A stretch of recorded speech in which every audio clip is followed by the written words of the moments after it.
All right, Suzanne, this is one of my favorite topics, influencers. And as I mentioned, not the YouTube ones who are fine, but people that have, a lot of us have many, many, many, some come in a minute, some come over a lifetime. When I speak a lot, I talk about my grandfather being a first influencer for me. Him, my grandmother, my mom, my aunt came from Kiev and they immigrated to Canada.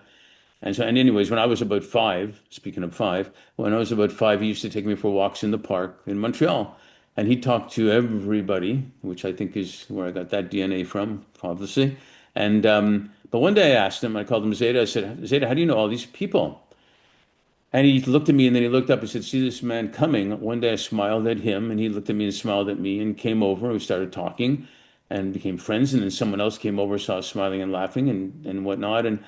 And shortening the story, as a 5-year-old, and this relates to me when I talk about things stick younger, I thought life's going to be easy and great. I just have to smile at people, period. And it was that simple, and it seemed pretty good for me to do.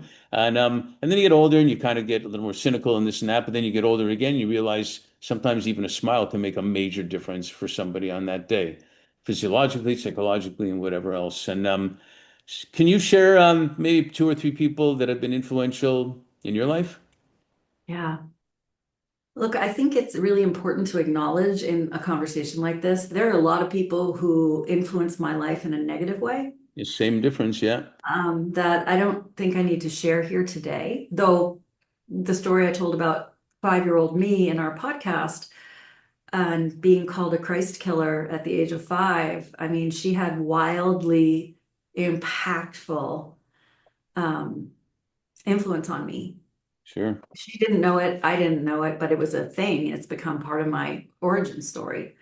But there have been a couple people that are worth mentioning. So one is my physics teacher, that when my parents really wanted me to go to engineering school and I had to get physics classes under my belt. Um, One day we were doing some work and we were studying gravity and we had to build these little trucks that were on pulley systems that had a little thing that you could put weights on to see like how weight and balance work with gravity. And my lab partner and I put a ton of weight on this thing, way more than you're supposed to. And then it went crashing into the ground and it broke the tile. And, we thought we were going to be in such trouble. And my physics professor came over laughing and he's like, do you get gravity now? And I'm like, yes, I get gravity. And he gave me a joy of discovery that I ended up bringing into engineering school with me because I wanted to not go to engineering school. My parents were very into it. And I'm really glad I did. So I think about him often. That's a brilliant teacher because as a coach or as a parent or as a boss, there's two ways you can go. And the best ROI, to use business terms, is to go the positive route with somebody like that, because then that person will just blossom even more and be Yeah, loyal and perform and everything versus going the other way. What did you do? You broke the tile. Who cares about the tile? exactly. There was also a woman named Maggie.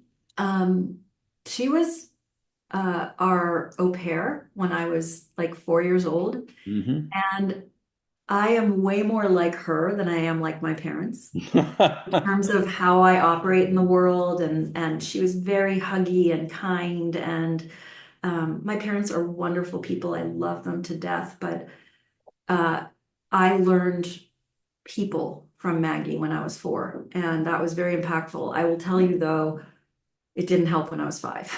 I had to come back to the kindness that I learned from her. But she was very impactful. And years later, her husband passed away and she needed support. And she ended up bringing me on as her coach. And I coached her through his passing. And we're so close now. And our roles have kind of reversed. And it's been just a beautiful relationship. Um, the other person I would say has had more impact on me than almost anybody, um, outside of my family. Obviously, my parents have had wild impact on me. I quote my dad all the time. He used to say to me, because I was a super emotional kid, he would say, Seuss, don't let the highs get you too high. Don't let the lows get you too low. Stay in the middle, keep your feet on the ground. I mean, he was always challenging me to find serenity. And once I found it, I finally understood what he meant. Great advice. Absolutely.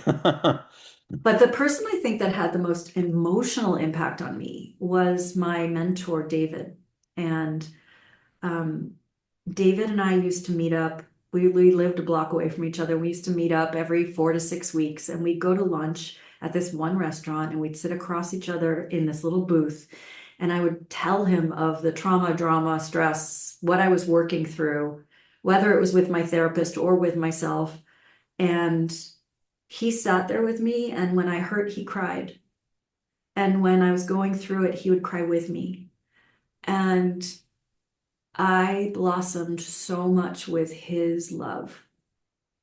And it showed me a different kind of experience that I hadn't really had. And later in his life, he ended up dying at the age of 99.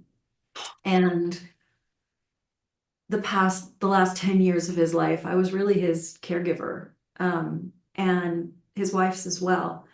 And there's no amount of caregiving or support I could have given them that could make up for the massive love and unconditional support that he gave me. And it allowed me to change. Talk about the circle of life, huh? Yeah, really. Didn't he know grown men don't cry? Not the men I hang out with. No, yes, crying is good. In fact, we're allowed to eat quiche now and even do, knitting and all sorts of stuff. So What was that guy's the big guy who used Rosie to, Greer.